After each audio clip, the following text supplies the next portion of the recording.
Okay, we good? Okay. So yesterday, December 3rd, was International Day of People with Disabilities.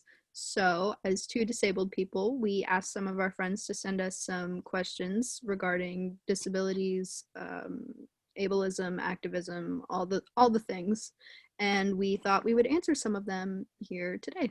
So we also want to make sure that we're just talking from our own perspectives and we understand that we're white, and so we don't have the intersection of racism and ableism or anything like that. But these are just our perspectives on the questions you guys sent. So, yeah. I'm editing right now and I just realized we didn't introduce ourselves. Sorry, I'm Levi, I'm 20 years old and I'm autistic. And that's my friend Hannah, she's 23 years old and she's hard of hearing. Thanks. Continue. These two kind of go together. Did you ever have to come to terms with your own disability? If so, what was that like? And did finding a diagnosis feel helpful or hurtful to you in any way? If so, how? For me, I don't think it was something I really had to come to terms with, as if, I don't know, it made sense to me when I started the process of getting my diagnosis. And so once I was officially diagnosed, it more so just made everything about my own life make sense, about, myself make sense. It wasn't like a bad thing. I mean, I wouldn't say it's like a great thing or whatever. It just, it put answers to a lot of questions that I had, and gave me access to a lot of accommodations and resources and such that I didn't have access to before. So For me, so there's kind of like two parts to my diagnosis, I guess. So obviously, like hearing loss, it's pretty easy to be diagnosed with that. You just have to take a hearing test. So that happened for me. But like the cause then of my hearing loss is still pretty unknown, and it's like continuing to get worse, and my doctors don't really know why. So that's, I don't really have those answers. So I think like the lack of diagnosis kind of sucks, but not enough that I really feel like I need to get that diagnosis, like pay for it and everything, because healthcare is expensive. And so at first they did like some tests of like to see if I had a brain tumor and things like that. So I guess it was nice to know that I don't have that, but like coming to terms with it, I guess. So I first found out when I was 20, and I think it's good that it happened at that age. If it would have happened to me when I was like 16 or 17 and heavily involved in music, I'm not really sure how I would have reacted.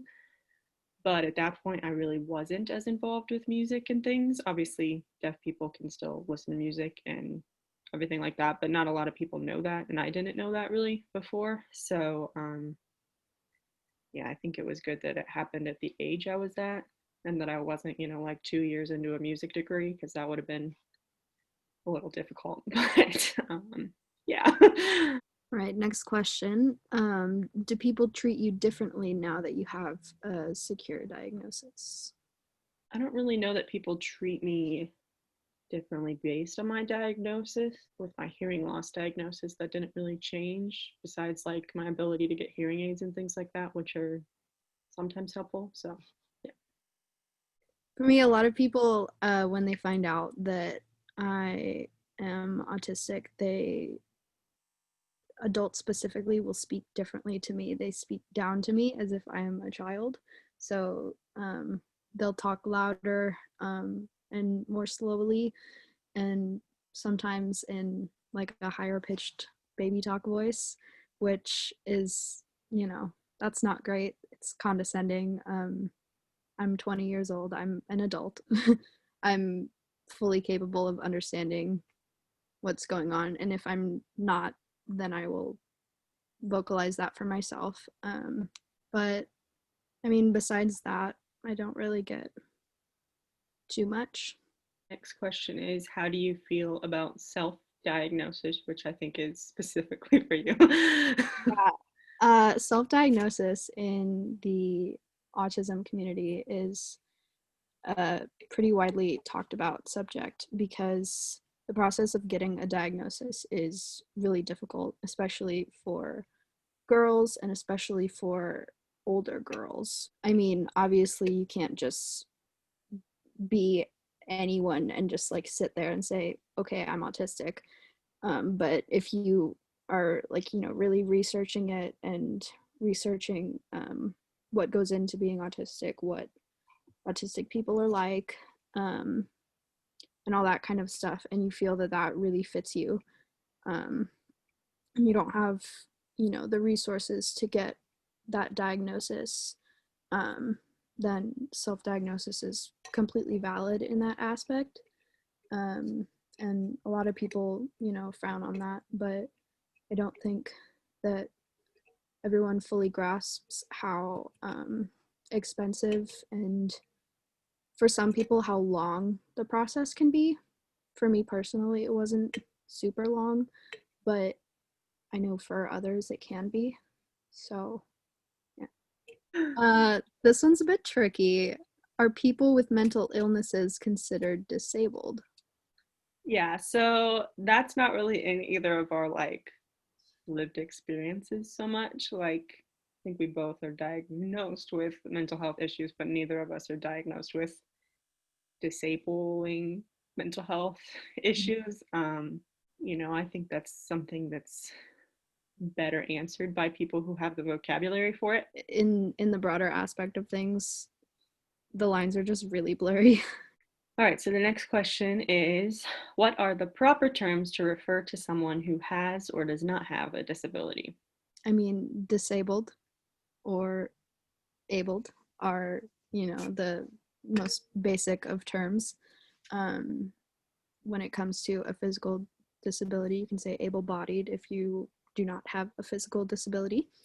When it comes to um, things that are more mental or cognitive, um, neurodiverse means that you have a mental or cognitive disability, such as autism. Neurotypical means you do not. Another thing that's more specific to autism is autistic versus allistic. And allistic means that you don't have autism. Autistic means you do. So for hearing loss stuff, the deaf culture is very interesting with the term disability in general. A lot of deaf people do not identify as disabled.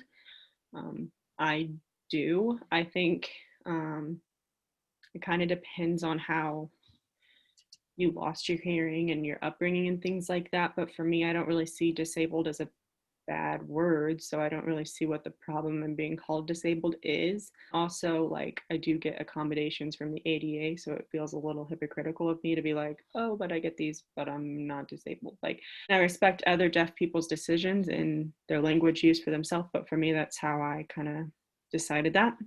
Also, if you're hearing, you're hearing. If you are deaf, you're deaf. And if you're in the middle, sometimes it's called hard of hearing. That's kind of what I mostly use for myself. I also use deaf sometimes. Deaf people also use a lowercase d, deaf, for like medical diagnosis of deaf, and capital D, deaf, for like, you know, the cultural aspect of deafness. And so I think that's a little different in that way, but yeah. All right, so we have person first versus identity first language. Things like which one is the right one?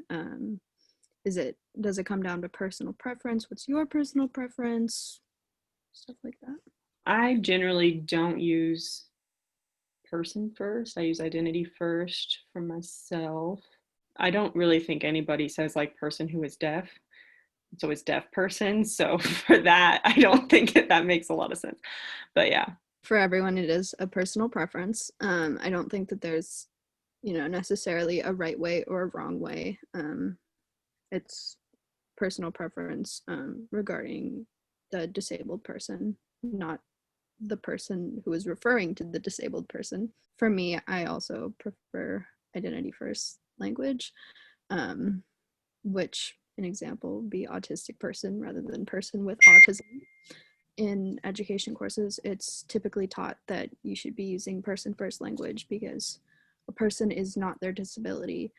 But I think that, you know, speaking as a disabled person, at least from my experience and point of view, it's important to remember that while like autism is not my whole identity, it is a part of my identity. It's a part of who I am. And so I don't have a problem with, you know, like being referred to that way.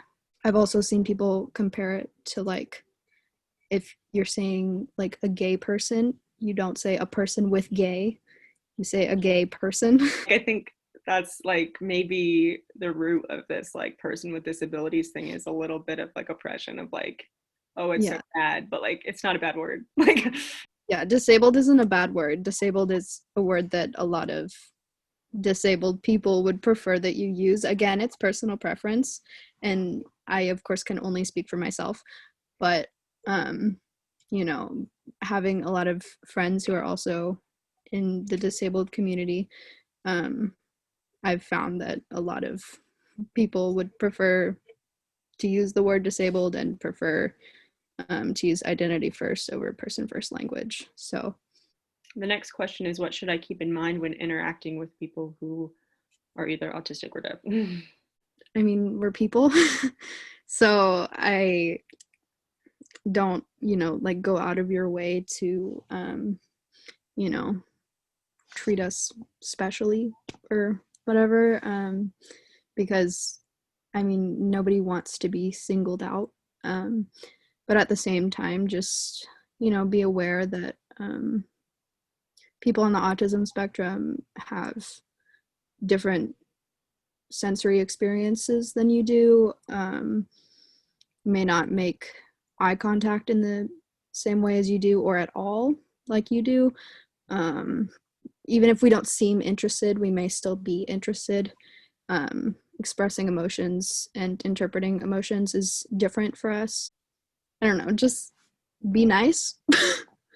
Um, so I guess for like deaf people in general, right now with the pandemic, please don't pull your mask down for me to read your lips. I'd rather not get COVID.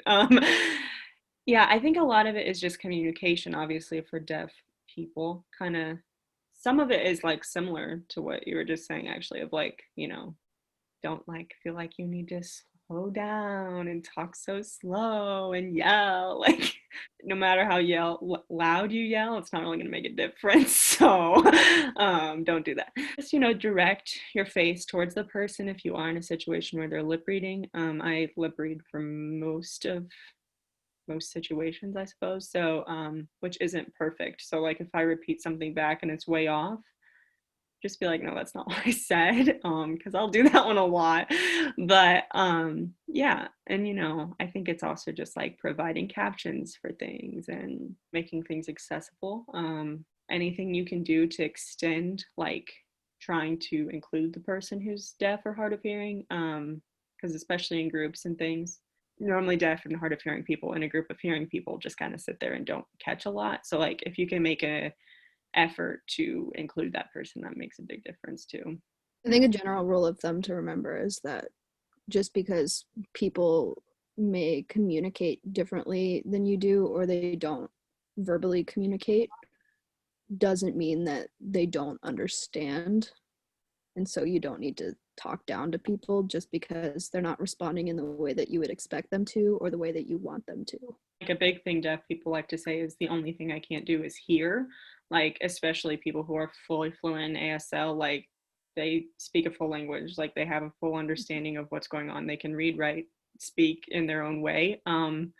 Even if they don't verbally speak, they can still communicate. So like this idea of like, oh my gosh, you're deaf and dumb and stuff like that, don't use that term and don't be that thought process. So yeah. What are some common examples of ableism that you encounter in your day-to-day life? I think to list off a few, a lot of people say that if you're not looking at me, you're not paying attention or you're not listening to me. Um, Again, people talking down to me. I don't know, just it's a lot of like weird little things that Yeah. Ableism, it's best to think of it like a structural thing too. Like there's things that, like, all systems in America, as you should know by now, are set up pretty poorly. So, you know, if there's racism injected in it, there's ableism and misogyny and all those things too. So that's part of the whole movement right now, is to try to get rid of all of that stuff. My school only uses Zoom, and Zoom doesn't have captions available. You know, that's a choice that somebody made to choose Zoom over, you know, like a Microsoft Teams or something where they do have captions available. Is that specifically ableist? Maybe not so much. It might be like, oh, we chose this because of the cost or whatever, but like within that, it's still ableist. Like day to day, that's one that I'm finding a lot. Zoom is where almost all of my classes are, all of my meetings are, and there's no captions. So, you know, I think also like with hearing loss, like, especially for me, like I didn't grow up with it. So like there's a lot of people around me who are, you know, have built habits up of doing things around me, and they're not trying to be ableist or anything, but like those same patterns of like speaking to me from another room or whatever, or like yelling for me, I don't hear that anymore. So like those sorts of things aren't necessarily ableist, but it's definitely not access. So I think you have to find that line of like, where is it actually accessible? You might not be being ableist, but are you like fully being inclusive? I think this, you know, year has really shed light for a lot of people on like how systems are set up. And I think that's kind of a lot of ableism too. And like a lot of people aren't aware of it. It's one of those things where if you don't have somebody in your life that's, you know, facing the constant barriers, you might not notice them. You know, I mean, neither of us are wheelchair users, but like if you walk up a flight of stairs, that's kind of ableism. And if there's no ramp next to it or something, but like you just don't think about it, you know, like, so if it's one of those, and like there's such Buildings without an accessible elevator. yeah, like, and there's like a vast, you know, spans of different disabilities too. So like what might be ableist to me might not be ableist to somebody else. That's a struggle with disabilities too, is like even if you have one person with one disability on your team or whatever, you might still not catch everything. Like, because I really know what I need as a deaf person, but I don't necessarily know everything Levi would need for being autistic, and I don't know everything a person in a wheelchair would need, and things like that. Like, so I think that's part of it, is that there's so many systems that are set up and you just don't see because it's just how you've always lived. So yeah. Even in the moment, like I might not even realize that like something is ableist, something that I'm experiencing is ableist, or even something that I'm doing, because I mean, we all, nobody's, you know, not guilty of that. It's just like everything else. We all have internalized things, implicit things. But sometimes it's, you know, just taking a minute to really think about the situation. And I hate the argument of, you know, like, well, what if it was you? Like, what if one day you woke up and you were in a wheelchair, or you lost your hearing, or you got diagnosed with this or that or whatever. But I mean, in some aspects it's true, because I mean, you have to think about those things, and sometimes you don't think about those things until you're in that situation. If you're making an effort and you're listening to people who are saying like, hey, I need this help or whatever, like there's no possible way for you to always accommodate for every single different disability. But if you have somebody that's told you, hey, I'm hard of hearing, I need captions, or hey, this sensory thing bothers me, like if you continue to do it, that's where it becomes like pretty ableist. Oh, okay, so like people well-intentioned but not actually helpful. People being well intentioned, Ooh, but you know, good one. when they're not actually doing it well. Yeah. So the number of times that I've gotten people who like try to tell me how to cure my hearing loss, or like will send me like, hey, if you take this herbal supplement of something, you'll be able to hear again. Or like, if you just believe, you'll be able to hear again. You know, some things where it might be well intentioned, but like you don't need to try to fix me. Don't fix me. Meet me where I'm at. Like, Yeah. I think that's a big thing with disabilities is like, don't try to fix where I am, just be with me where I am. I think another big thing is uh, abled people saying things like, "Oh, it's so inspiring." Like, you're so inspiring, and I'm like, "Well, what did I do?" And they're like, "Oh, you're just for being you." And like, I'm not doing anything. I'm just living my life as an autistic person. Yeah. It's not a compliment. They think it's a compliment. They think that, like they're really hyping me up for you know, battling through this this tough diagnosis. But it's really just like demeaning. Like, okay, if you're another deaf person and telling me like it's so inspiring how you're handling it, that's totally different to me than Yeah. if you're abled and you're like, hey, it's so Yeah. inspiring that you woke up today. If it's like another autistic person who like maybe they just got their diagnosis or like they are looking to get diagnosed because they think they fit the criteria or whatever, and it's because of like things that I've posted or like spoken out about, whatever, and then they're like, oh, you're inspiring because of the way you're speaking about that, that's one thing. But if it's just like, oh, you have autism and you go to school, you're in college, like, Yeah, I literally didn't do anything, I'm just here. I think Like, if you can't answer like why, then like that's the problem. Like if you can say you're inspiring because of XYZ, then that's totally different than being yeah. like, oh, you just inspire me because you can't hear. Like that doesn't make sense. Or like because you have a developmental delay. I'm like, Also talking about other things that are maybe well intentioned. The amount of times that I hear, oh, you're deaf? I have a deaf dog. Or you don't look deaf. It's like, you don't look autistic. yeah, no, there's no one look to any disability. So, like, that's not really a compliment. That's just kind of like a weirdly placed A thing. really big one for me is oh, I never would have thought you were autistic, like you're really high functioning. And Yep. I say, you think that you're calling me like really smart or something, but in reality, how I take it, and what you're really saying is that I um pass well as a neurotypical, and that I like can mask my autistic qualities well enough in public to make it seem like I'm not autistic, so that you perceive me as normal, whatever that means. So it's really like not a compliment. I think a lot of times when people are like, oh, but you speak for yourself and you can follow a conversation sometimes and things like that. That doesn't mean I'm any less of hearing loss. That means I'm working 3 times as hard to keep up. Like maybe think about making it accessible, things like that. Yeah. That's There's also just the term differently abled. oh my God. I'm not disabled, I'm differently abled. Like, don't see the disability, see the ability.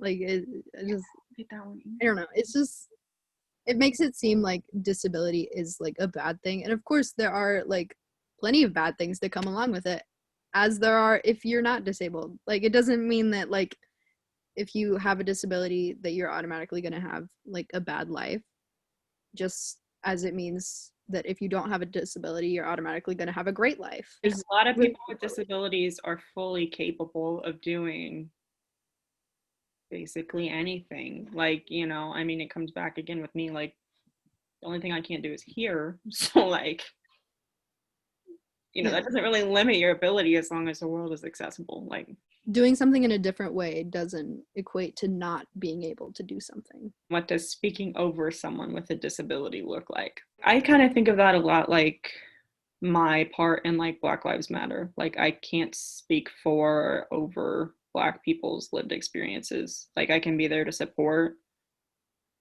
and I can, speak out about it, but I definitely need to center Black voices. Like, it's kind of like that same sort of thing. Like, you can speak out in support of me and you can speak out in support of people with disabilities. But when you start saying, like, well, that's, all deaf people are like this, or all autistic people are like this, or things like that, that's where it starts to become troublesome. like you said, it's amplifying voices within the community and that being first priority. But at the same time, using your own voice to, because there are some people who, for whatever reason, can't advocate for themselves. And so, and also just, people want to listen to neurotypical people more and, able bodied people more than they want to listen to disabled people. That's just how gross our world is. I think it's just, being open to the fact that, if somebody in the disabled community is to, confront you and say, hey, this isn't right. I'm not cool with this. Um, Maybe try saying it a different way, or maybe don't speak on this and, let me or let someone else who is disabled speak on this. Just, like being open to that and not, trying to be defensive and saying, well, I'm just trying to speak up because, just nobody knows disability better than disabled people.